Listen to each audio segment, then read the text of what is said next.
Dear accounting teachers of the Philippines, I'm happy to share with you some moments from my recent webinar organized by PICPA Metro Manila Region. I hope you will learn from these tips that I have chosen and do share it with the others also.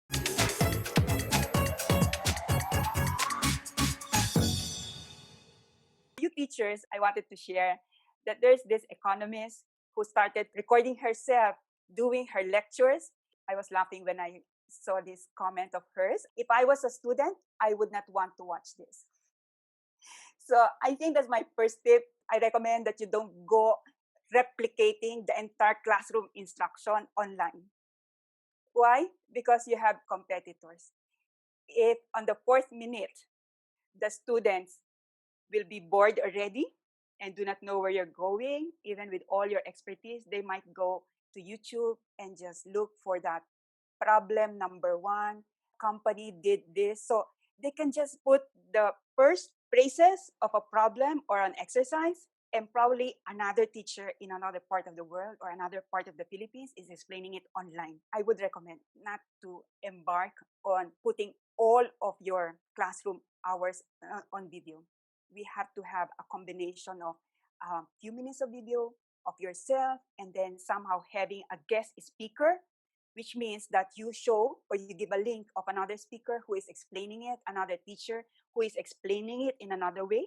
Probably as an accountant, like I remember I was teaching cost accounting and I could not remember how I studied variances. I went online and fortunately I found an Indian professor. Well, except for the accent, it was splendid. It was splendid. He was explaining material variances in terms of graphs and not accounting entries.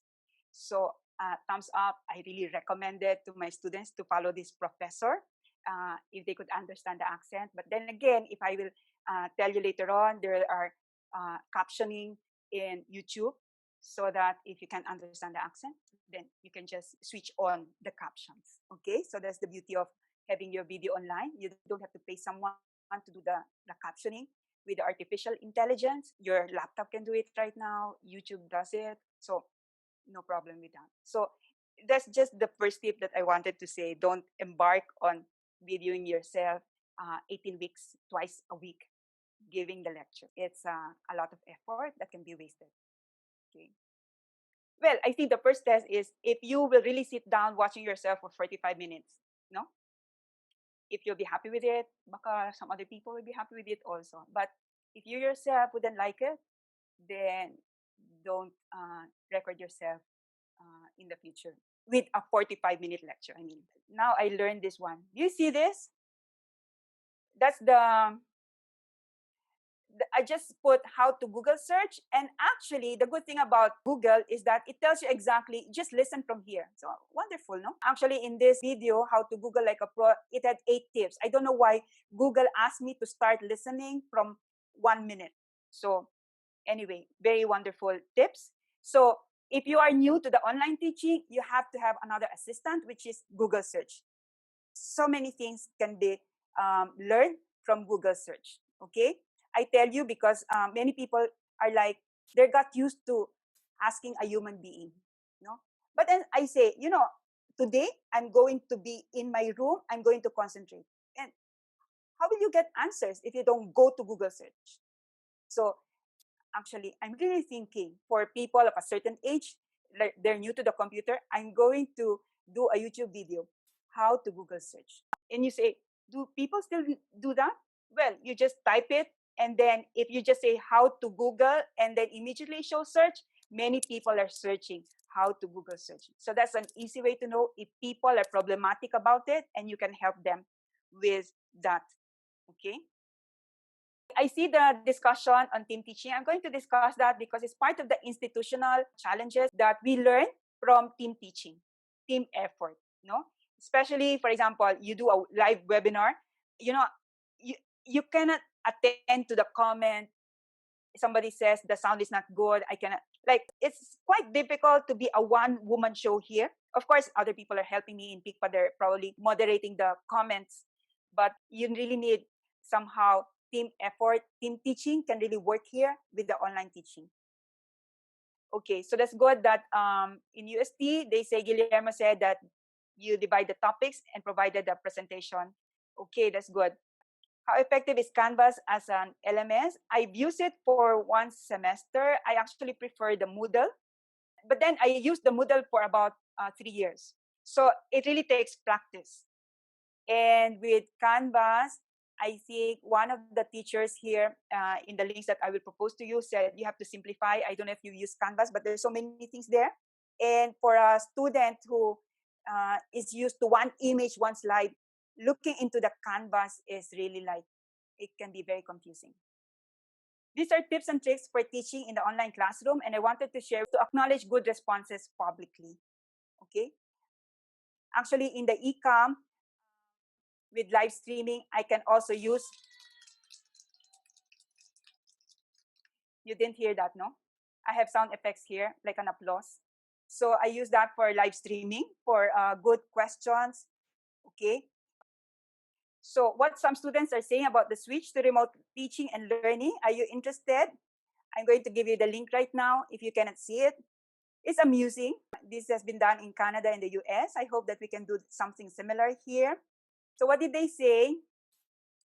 Here are some of the things we learned from students' tweets. Here, the students say, students appreciate faculty who remain positive and calm. So, okay, check yourself before you appear there online. No, you have to have walked around your house and a bit more relaxed, because sometimes they're just like 2 steps from the kitchen to the room where you're going to do the online thing. And in the kitchen, you have washed the dishes, you have cooked and everything. So check yourself. Okay. And then students would like faculty to maintain a proper perspective. So it's also good to minimize.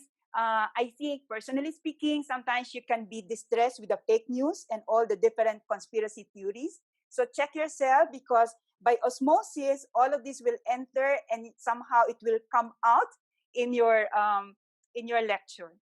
So it's also good to balance reading positive news, so that we keep that balanced perspective. Okay. And then students appreciate faculty who are empathetic, who are flexible, and who have reasonable expectations. I like this because,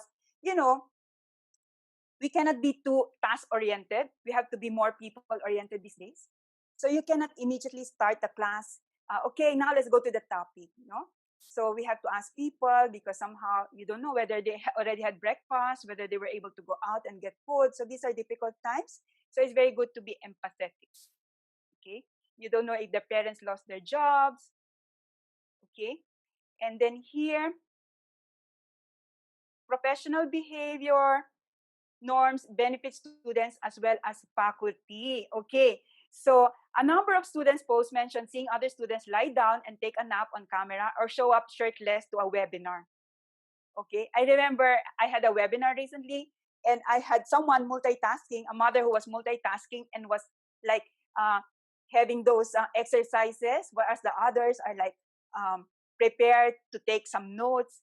And I said, you have to be careful, because in your settings, you have to make sure that your video is not on. I don't mind if you do multitasking, but if the others see that you are there, you know what I mean. Anyway, since you're in the house, you can be in your pajamas, but still keeping that decorum in anything that is seen in front of the camera. Okay? Be careful with that.